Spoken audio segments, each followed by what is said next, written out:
with Kirsty Wark.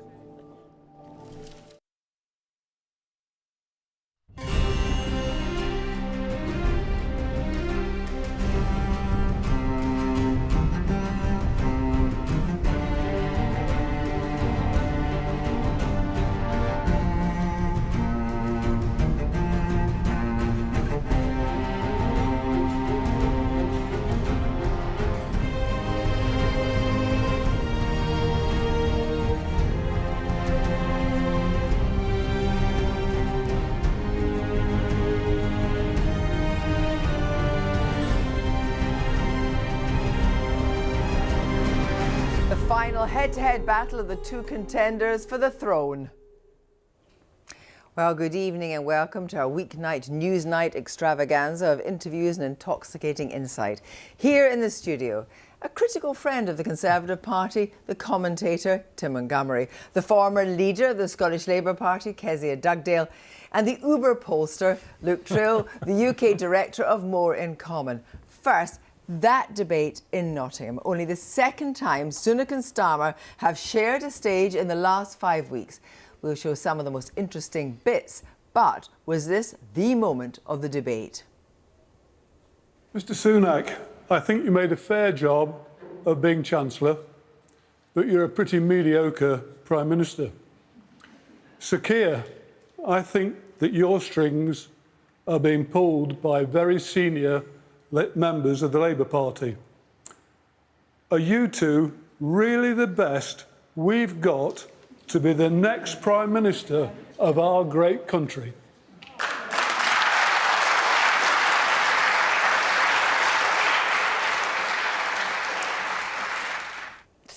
Well, there was just that moment, wasn't there? Kind of, oh.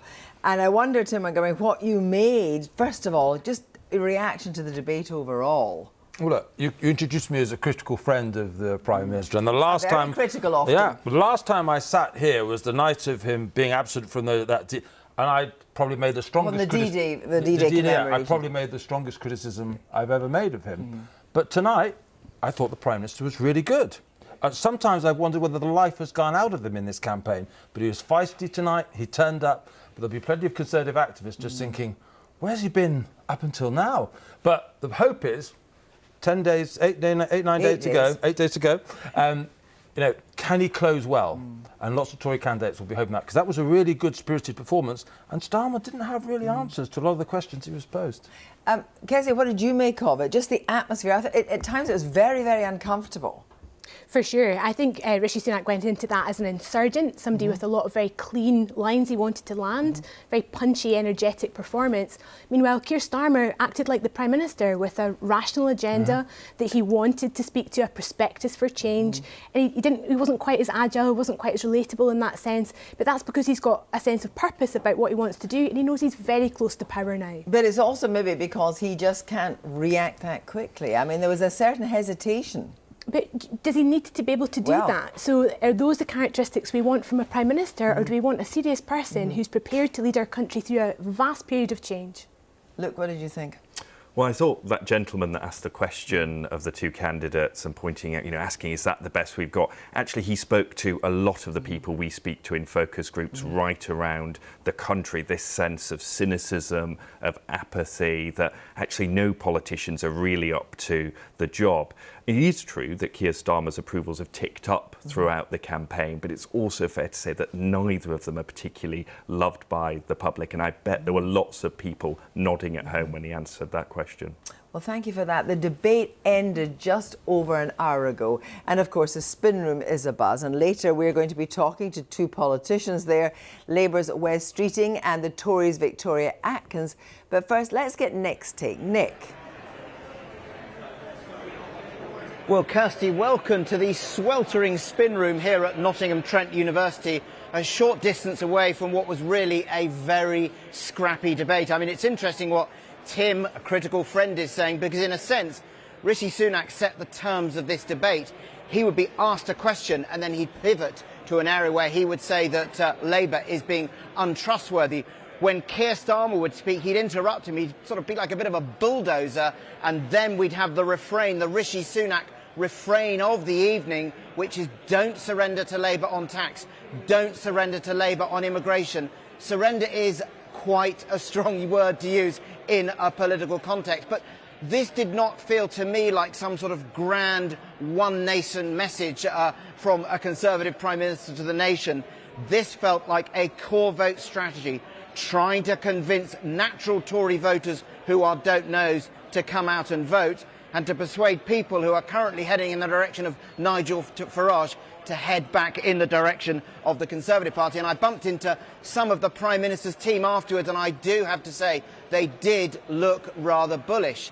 For Keir Starmer, you can just tell that he just basically loathes this sort of encounter. At one point he said to the Prime Minister, if you listen to people in the audience and across the country more often, i.e. don't interrupt me, you might not be so out of touch. And his team, picking on what Kezia is saying, they thought that this performance by the Prime Minister was a performance of desperation. And they thought, I mean, they would say this obviously, that the more Prime Ministerial of the two with Keir Starmer. What did people think? Well, it's 50-50. An immediate YouGov poll saying 50% say Keir Starmer won, 50% say Rishi Sunak won. So, Kirsty, let's just have a taste of some of the exchanges. The number of people currently out of work on ill health and disability benefits is too high. They do not think that you can save a single penny in the growing welfare bill. Okay. That's what their numbers show, and that's what they've said. So the choice for you is clear. If you want lower welfare and lower taxes, I will deliver that for you. Higher taxes and higher welfare is what you will get with Keir Starmer. We have to tackle these terrible waiting lists because nearly 8 million people are on the waiting list. And so it's not their fault that they can't get back into work. It's the fault of the government that's put us in this terrible position. We have to address these basics. What is wrong, if you believe it is wrong, what Rishi Sunak is saying, that if someone is offered a job and they can do that job and they turn it down, that's wrong? No, there's nothing wrong with that, and I just want to address Beverly's point. You opposed it when I announced it. You literally opposed it. If you listen to people in the audience across the country more often, you might not be quite so out of touch. Beverly... The Rwanda plan is a deterrent. You just have to listen to what the illegal migrants themselves are saying. One of them just said, most of us are still in France due to the fear we have about Rwanda. Another one said, I won't cross the channel until the Rwanda plan is destroyed. If Labour win, the people smugglers are going to need a bigger boat. The Prime Minister says he'll send them all to Rwanda. The Rwanda scheme takes a few hundred. It would take literally 300 years to get all the people who are here unlawfully to Rwanda. So they're going to stay here. If elected, what would you do? What would you do with them? So at the moment, they're not being processed. So they're sitting in hotels, which you are all paying for. So let's begin with that whole issue of migration. And joining us from the spin room is the Health Secretary, Victoria Atkins, and the Shadow Health Secretary, Wes Streeting. Thank you both very much for joining us. Wes Streeting, first of all, on the whole question of migration and small boats, that question again from Rishi Sunak, what's your deterrent? What's your deterrent? Because, of course, Keir Starmer can say it would take whatever he said, it was 300 years. But actually, we don't yet know from Labour what the plan is. Yes, you do. Firstly, we will smash the criminal gangs using the same tools, techniques, powers that we currently use to tackle terrorist cells. That would be a far more effective way of dealing with the people smugglers who are exploiting people and shipping them over the channel than a gimmick which the Prime Minister has so little confidence in that he called a general election before the first plane had even taken off. And even if it does work and works full throttle, will only take a fraction of those people that come over in small boats, and they're coming on record numbers under Rishi Sunak. And then secondly, on net migration overall, the way to reduce our country's reliance on labour from overseas is to make sure we're investing in the skills, the training, the talents of our own people. That does take time, but that's a much more effective plan than the failure we've seen under the Conservatives. Well, let's see, because one question that actually you could be asked, which is, while you're smashing all the criminal gangs, where are you going to process all the people that are coming in and that are here already? And where are they going to stay? Well, of course we need faster processing, and Labour is committed to doing that, Kirsty. But ultimately, you know, and this is the question of the whole debate too, do you put your trust in change with Labour, or no change with the Conservatives, who have objectively failed on this issue, whether it is record levels of net migration, whether it is record numbers of people coming across in boats. If they had the plan, if they had the purpose, then they would have the delivery. Because they can't tell the truth about their record, they lie about Labour's plans. Well, and we saw that from Rishi Sunak over and over and over again. In the closing statement, the word lie was used. Victoria Atkins, what do you say to Wes Streeting? Because, in fact, that question of how quickly you would get people to Rwanda is a very live one. What would you say to Wes Streeting?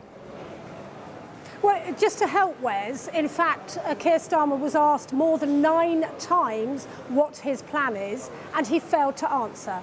And so the logical conclusion to draw from that is that then there is no plan. And by the way, this smashing the gangs, we're already doing that. And every time we have brought new powers for Border Force, for law enforcement, before the House of Commons to deal with this, when we've tried to deal with Rwanda, the Labour Party have voted against it. And what we saw tonight was that the Prime Minister was trying to get illicit answers from Keir Starmer, who has been very good so far at not answering questions, to set out what he actually believes in. Because the Labour Party talk about change. They believe in change, all right. They believe in changing their principles whenever they think the public want to hear a different answer.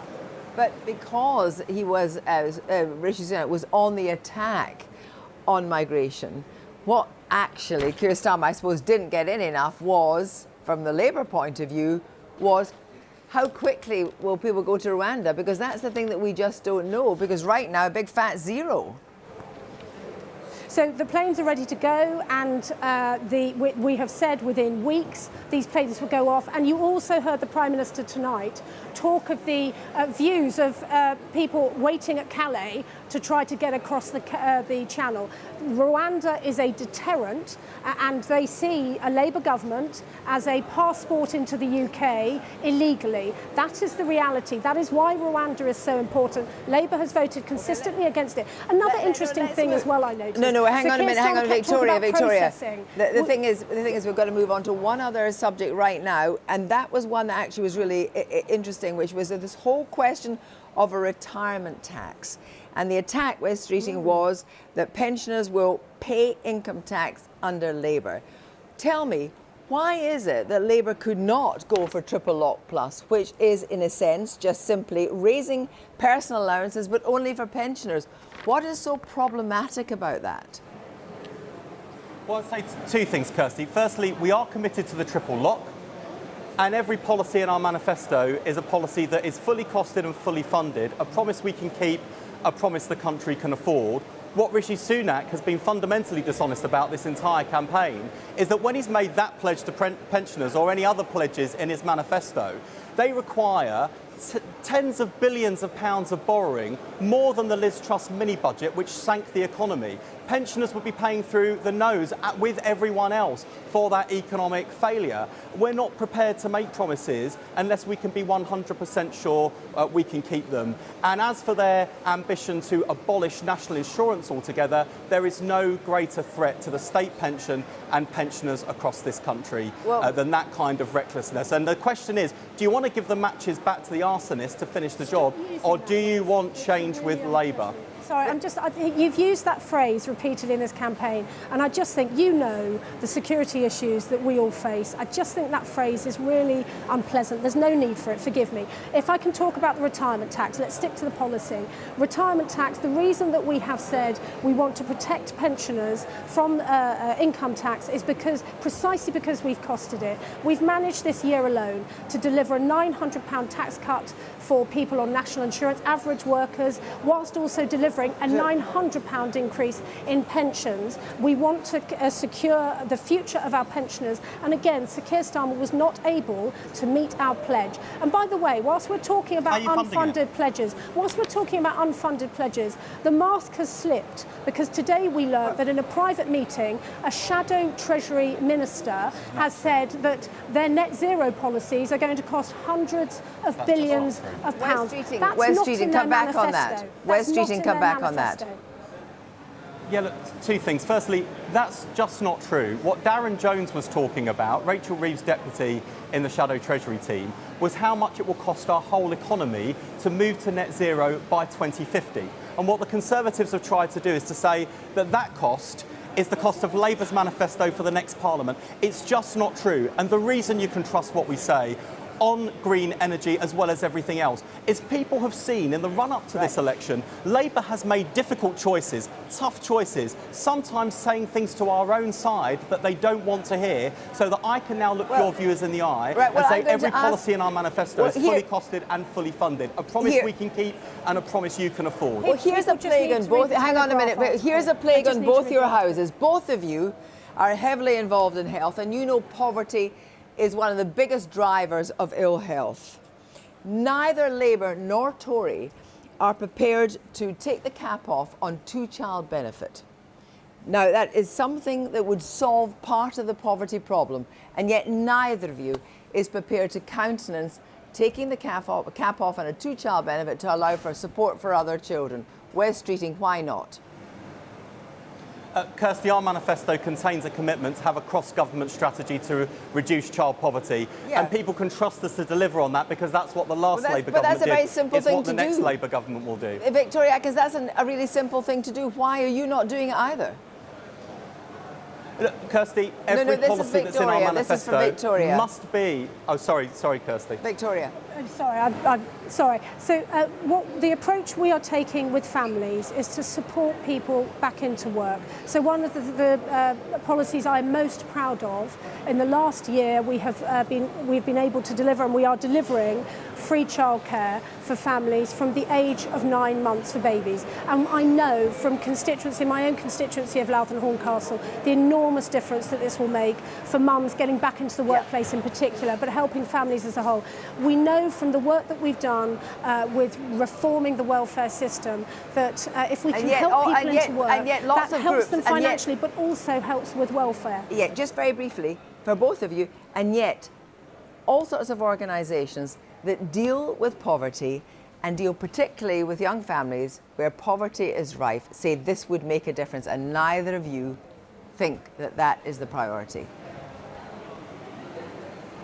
So for the Conservatives, as I say, we take a different view, and as the Prime Minister made clear tonight, we live in a democracy. People will have different views. We don't try to shut down debate, as we've seen just this week with a Labour supporter actor trying to shut down a female cabinet minister, a friend of mine. But we think there are different ways of achieving this end that we all want, which is to tackle child poverty. Wes Streeting, Labour's position seems to be that they will visit this when the finances allow.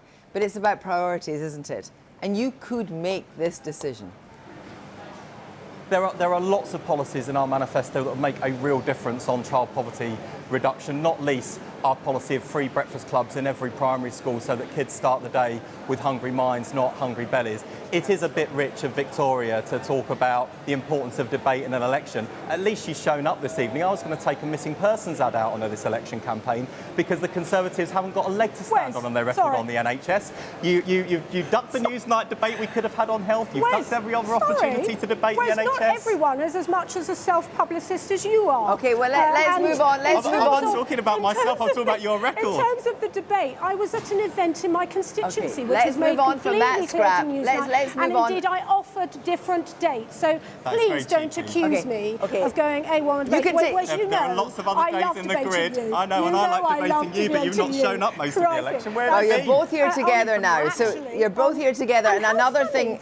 Wes is more interested in my television appearances than on the policy. And this is because Labour is terrified that tonight we have seen they do not have a plan and they're not being straight with the British public about their plans for our country. This is why tonight's debate was so important and why it is so important that we continue to scrutinise Labour politicians about their ideas, because we know that they are not funded, and we also know that they are hiding things from us. I don't know if you heard Luke Trill. Hang on. We've got a record to stand on. Hang on. I don't know if you heard Luke Trill in the studio earlier, because what he was saying in response to what that gentleman said was that both of you actually, Rishi Sunak and Keir Starmer, are inadequate, essentially. What Luke was saying here, and as you know he's a pollster, was that he's hearing this very often on the doorstep. So what do you both make of that? That actually the audience isn't particularly entranced with either leader? Well, firstly, I think we've got a much better choice at this general election than we certainly had at the last general election. I'm proud of the way that Keir Starmer has changed the Labour Party. Yes, trust in politics and politicians is rock bottom. We know that, and I think that's reflected in some of the cynicism. But there is a chance for change at this general election if people vote for it. And to be fair to Keir Starmer and Rishi Sunak, who I thought both put their best foot forward this evening, the choice was spelled out very clearly. You can vote for change with Labour, or you can vote for no change with the Conservatives. That's the choice on July the 4th. And you will get change only if you vote for it. And in terms of the debate tonight, I thought actually it was, I hope, very helpful to the audience, both at home and in the studio, as to the different approaches that both parties have. I would say, though, I mean, I work closely, as you would expect, with the Prime Minister. We saw tonight his intellect, we saw his character, we saw his determination, we saw his steeliness. And we also saw that when people put things to him that are simply not correct, including Sir Keir Starmer trying to claim that he could change trade deals with the EU without freedom of movement. We know, in fact, Michel Barnier has said exactly that just this week, that the EU will want free trade back on the table. We've seen that he always puts the country's interests first, and that is what the Conservative manifesto contains. It's much more detailed, dare I say it, than the Labour manifesto. I've prioritised women's health, for example. Got a whole section on that. It merits a mere 2 sentences out of 135 pages in the Labour manifesto. I think you need to go and have a drink together now. Thank you very much indeed. We do actually quite like each other. Kezia, what did you make of that, particularly on the issue of migration, first of all? Oh, shouldn't we be glad there's only 8 more days of this to go, I think, after that particular encounter. There's no doubt in that debate that was the most awkward bit for Keir Starmer. And that's not because I think the policy is wrong or it's not comprehensive enough or thorough enough. In fact, perhaps that's the issue. He can't digest it down into a slogan, a gimmick in the way that the Prime Minister does. But he can't then, because they hadn't gamed the idea that actually what they have to talk about is things like, well, what are you going to do in the interim? You're going to smash the gangs, but you're going to process. Where are you going to process all the migrants? It's a fairly basic. I think that's fair, but I think what we're talking here about is a tactic in a TV debate. That's different from the core issues that Keir Starmer wants to talk across a broad general election campaign. These guys had different purposes tonight. Keir Starmer just had to survive it. It was the last super slippy bit of the highly polished floor. Different job for Rishi Sunak. He's got every single last vote around the country to try and peel back to will that pull back something from reform, do you think? Well, I think we're already beginning to see in the opinion polls, I think Luke could confirm this, up until the weekend when Farage made his remarks to Nick Robinson about Ukraine, we were seeing reform drift upwards in the polls. We're now seeing them drift downwards. And what I'm getting on the doorsteps, my own experience and from Conservative candidates, is the betting thing. That's hit the Conservative vote. But on the other side, people are beginning to think this supermajority thing is now cutting through. People are saying 5 years of Keir Starmer without any real parliamentary opposition, that's beginning to say, well, who can we vote for to at least ensure there's a measure of serious scrutiny of a Labour government?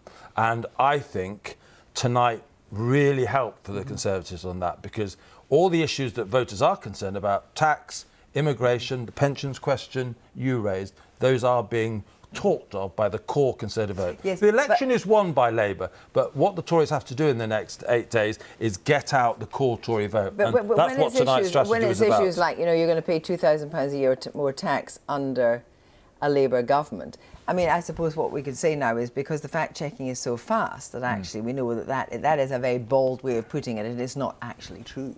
Well, what we do know is every Labour government in history has raised taxes. And the bigger problem, I think, with what the Labour strategy is, they're going to win the election, but this country is in trouble. I think most Conservatives and most Labour people will say that. What we need is some really bold reforms, whether it's housing or the NHS. And Keir Starmer has not got the mandate for that. And he will look back at these debates and regret that he never really levelled with the British people, told them the truth about how they're going to solve this, because this is a really thin manifesto from Labour. It's unimaginative and uninspiring, and that's why people have these questions. There must be a secret agenda. There must be a secret agenda. Ask Luke about this, because I think that's really interesting. You're saying that really, since the whole question about Ukraine, that the reform vote is softening, and actually now, in a way, it's kick-started some kind of momentum for the Tories at least to claw back a bit?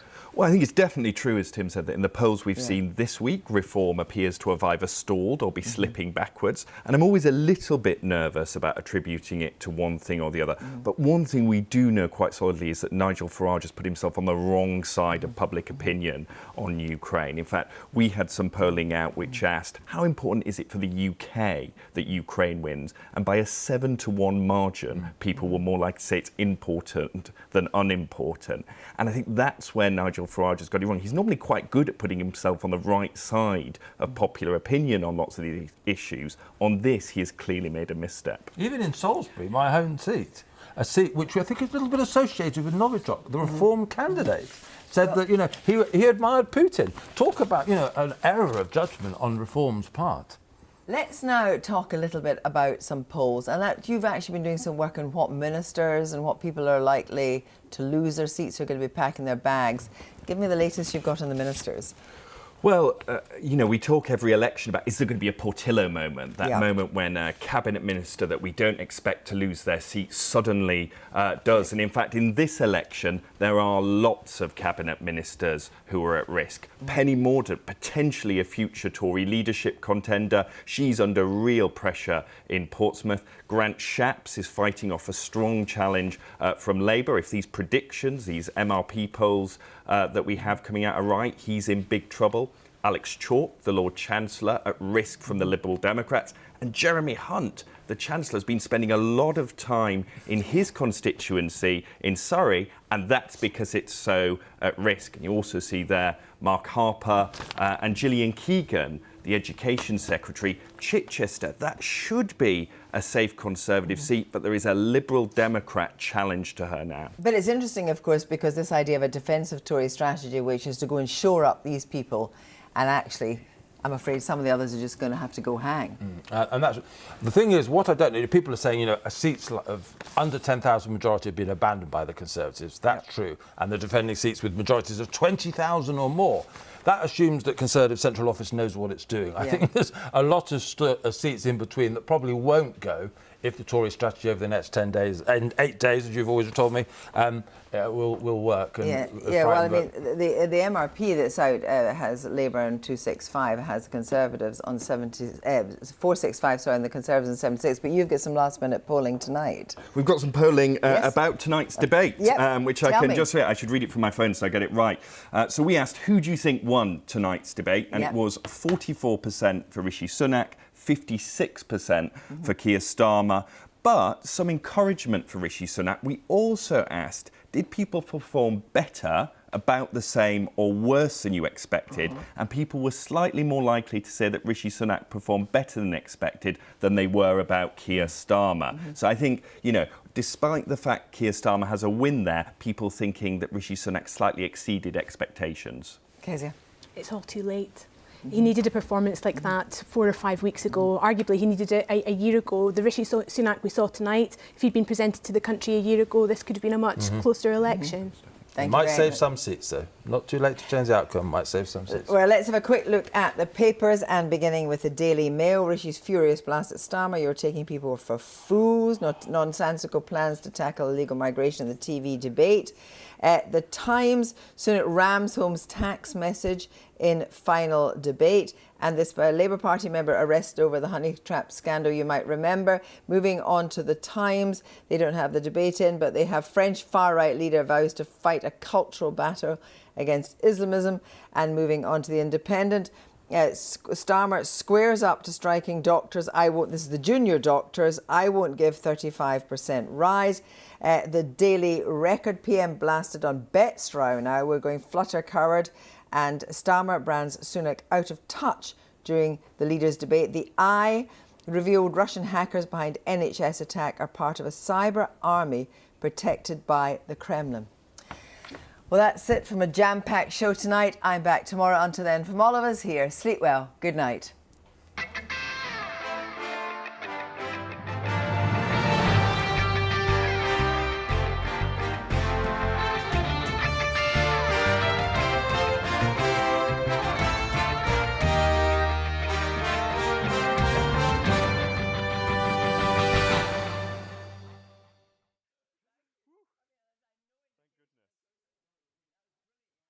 Hello there. We've had a real taste of summer